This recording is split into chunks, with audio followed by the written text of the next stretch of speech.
Hello students. So today we will be discussing about the Protestant Reformation movement, and also we will be discussing about Martin Luther King's role in Protestant Reformation movement. But today it might not be possible for us to discuss Martin Luther role in Protestant Reformation movement, but we will understand what gave rise to Protestant Reformation movement.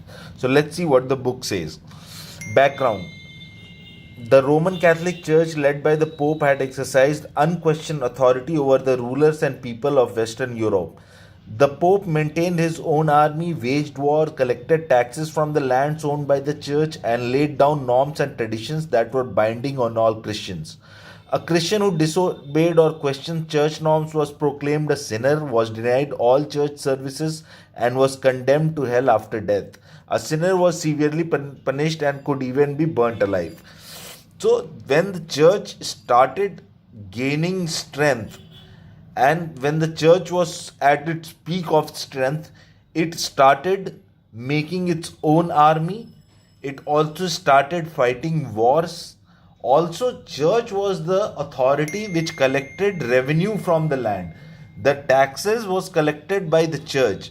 So all this was being practiced by the church, and this led to a lot of differences between church and the people.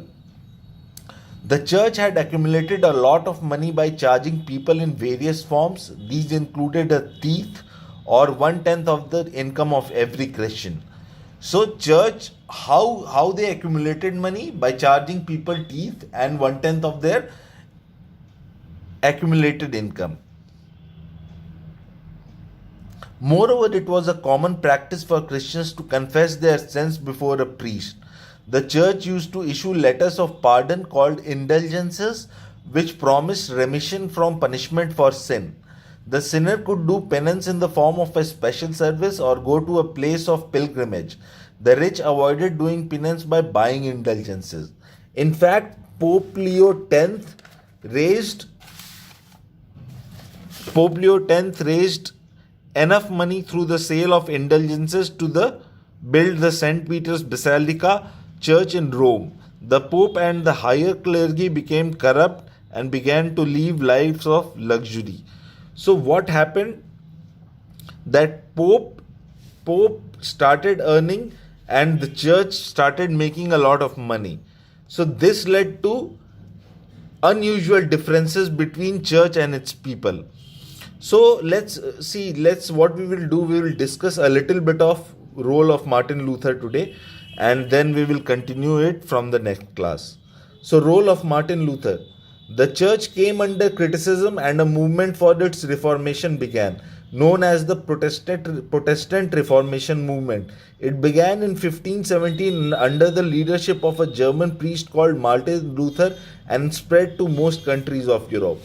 So, after the church was being so barbaric to its people, so people decided that there will be a reformation movement, basically a new revival of the church.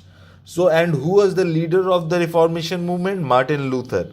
So Martin Luther was a priest, and he was a German by nature, and he started the revolution basically. Martin Luther challenged the church practice of selling indulgences and attacked the immoral life of the higher clergy.